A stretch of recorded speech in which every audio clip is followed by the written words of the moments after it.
Kita mengira kita adalah puncak peradaban.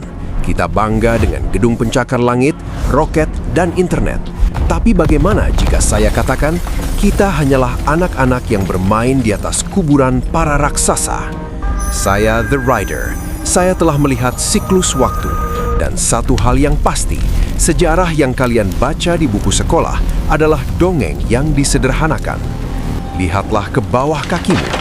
Bangunan modern kita terbuat dari kaca dan baja yang akan berkarat dalam 100 tahun. Tapi di balik hutan hujan, di dasar lautan, dan di dalam perut bumi, ada struktur yang menolak untuk mati. Struktur yang dibangun dengan teknologi yang bahkan insinyur modern pun tidak bisa menirunya. Memotong gunung dari atas ke bawah, mengangkat batu 1000 ton tanpa crane, atau membuat kota terapung anti-gravitasi. Mereka bukan pemahat batu primitif. Mereka adalah insinyur geoengineering. Mereka adalah the lost architects, arsitek yang hilang. Dan hari ini, kita akan membongkar 7 cetak biru mereka yang disembunyikan waktu. Bersiaplah, logika kalian akan diuji. Babak pertama, Gunung Padang.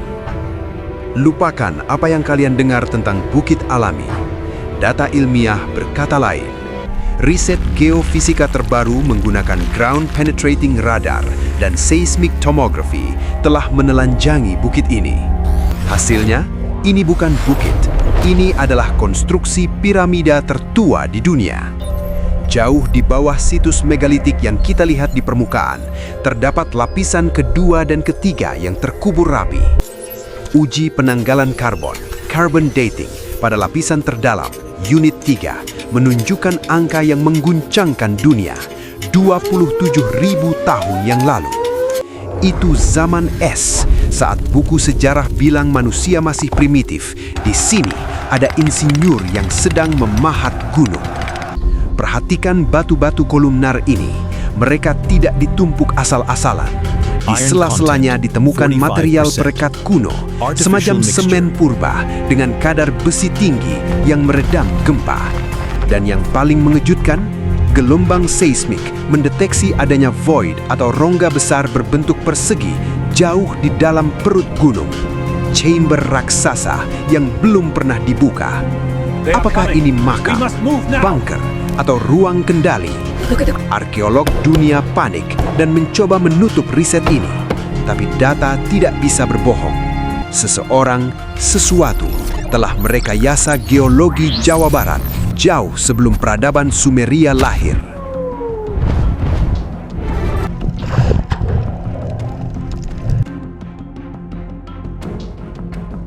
Babak kedua, Monumen Yonaguni.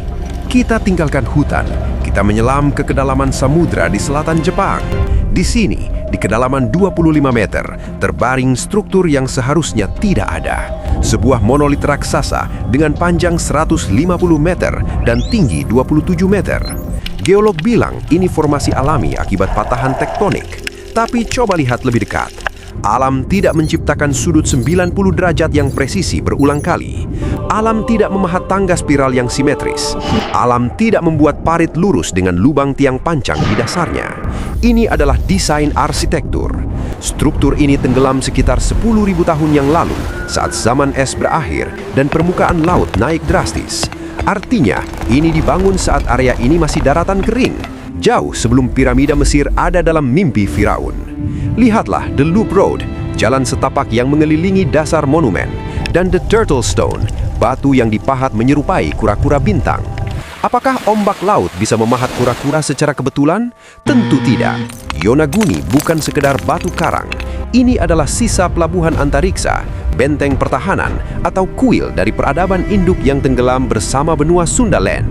Atlantisnya Asia yang nyata.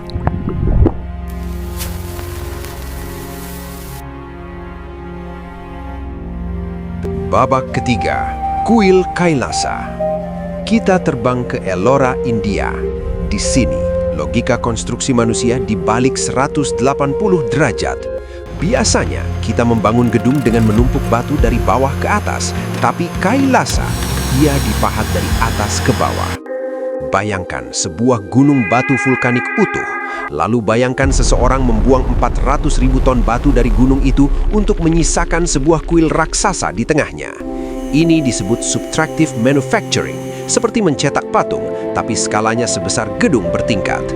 Arkeolog bilang ini dikerjakan dengan palu dan pahat selama 18 tahun. Mari berhitung. Untuk memindahkan 400.000 ton dalam 18 tahun, mereka harus membuang 60 ton batu setiap hari, tanpa libur, siang dan malam. Dan ingat, satu kesalahan kecil di puncak akan merusak fondasi di bawah. Tidak ada anduk, tidak ada semen untuk menambal. Presisi ini mustahil dicapai dengan mata telanjang. Dan pertanyaan terbesar saya, kemana perginya sisa galian batu sebanyak itu? Tidak ada bukit puing di sekitar Ellora. Batunya seolah lenyap di telan bumi, atau mungkin diuapkan menjadi debu. Bukan hanya membuang batu, mereka juga mengukir detail mikroskopis.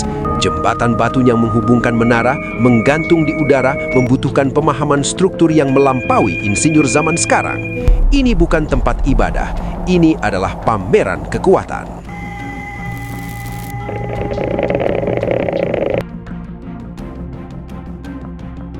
Babak keempat, Gua Longyu. Kita berpindah ke provinsi Zhejiang, China. Di sini tersimpan misteri yang lebih membingungkan daripada tembok besar.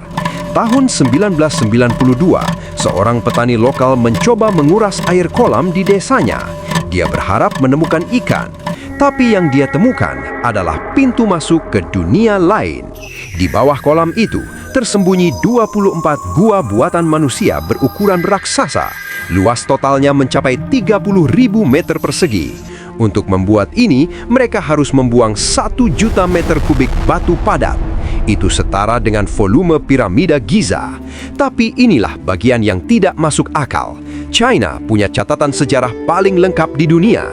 Mereka mencatat harga beras dan gerhana matahari sejak ribuan tahun lalu.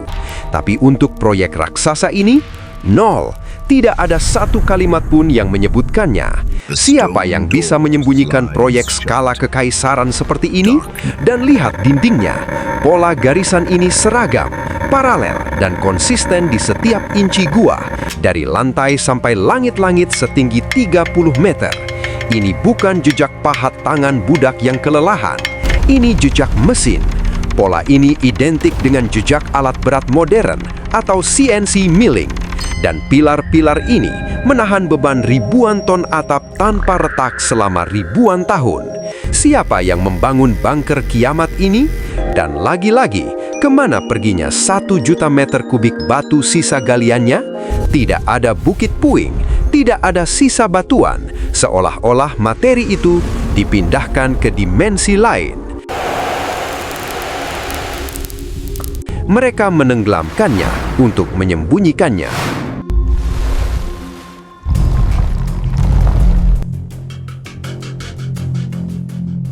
Babak kelima, Derin Kuyu. Kita terbang ke Kapadokia, Turki. Di permukaan, ini hanyalah padang batu yang gersang, tapi di bawah tanah ada sebuah metropolis. Derin Kuyu bukan sekedar gua.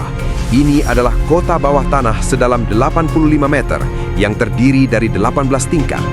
Cukup untuk menampung 20.000 orang beserta ternak dan persediaan makanan mereka. Pertanyaan saya sederhana. Apa yang membuat orang purba begitu ketakutan hingga mereka memilih hidup seperti tikus di dalam gelap? Sejarawan bilang mereka bersembunyi dari perampok atau tentara Romawi. Tapi lihat sistem keamanannya. Pintu batu geser seberat 500 kg ini hanya bisa dibuka dan ditutup dari dalam. Ini desain anti-invasi mutlak. Dan yang paling jenius adalah ventilasinya. Ribuan lubang udara yang dibor vertikal menembus 18 lantai, memastikan oksigen tetap segar, bahkan di tingkat paling bawah. Ini adalah life support system skala kota. Mereka tidak bersembunyi dari musuh yang membawa pedang. Mereka bersembunyi dari sesuatu yang meracuni udara di atas. Perang nuklir kuno, badai matahari, atau zaman es mendadak. Apapun itu, Derin Kuyu adalah bukti bahwa kiamat pernah terjadi dan nenek moyang kita selamat karena mereka menjadi arsitek bawah tanah.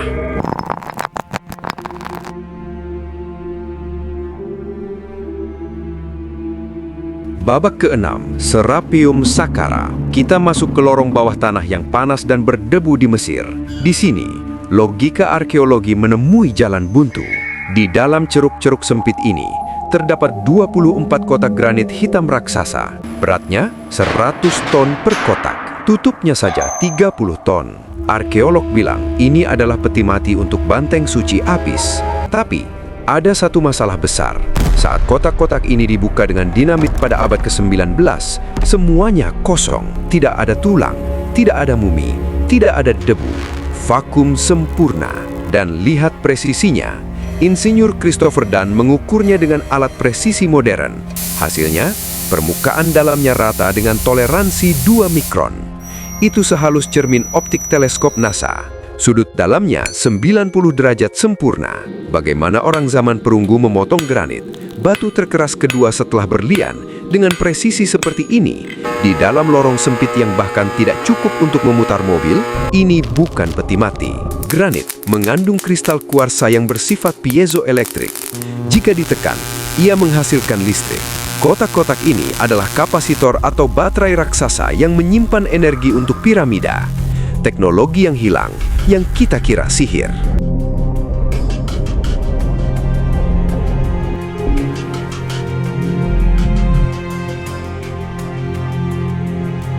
Babak ke-7, Nan Madol.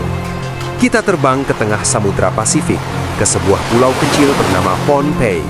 Di sini, di atas terumbu karang, berdiri sebuah kota hantu yang tidak masuk akal, Nan Madol, Venesia di Pasifik. Kota ini terdiri dari 92 pulau buatan yang dibangun dari balok batu basal heksagonal. Berat totalnya sekitar 750.000 ton. Itu setara dengan berat 2 Empire State Building. Masalahnya, tidak ada sumber batu basal di pulau ini. Batu-batu ini harus dibawa dari sisi lain pulau, menyeberangi hutan bakau dan laut yang ganas. Bagaimana orang zaman batu memindahkan balok seberat 50 ton tanpa roda, tanpa logam dan tanpa katrol? Jika kalian tanya penduduk lokal, jawabannya selalu sama. Batu-batu itu terbang. Legenda mengatakan, 2 bersaudara penyihir menggunakan mantra atau suara untuk membuat batu-batu itu melayang ke tempatnya. Terdengar gila? Tunggu dulu. Sains modern baru saja menemukan acoustic levitation, menggunakan gelombang suara untuk mengangkat benda. Apakah mungkin nenek moyang kita sudah menguasai frekuensi ini ribuan tahun lalu? Nan Madol bukan sekedar kota. Ini adalah bukti bahwa gravitasi hanyalah variabel yang bisa direkayasa.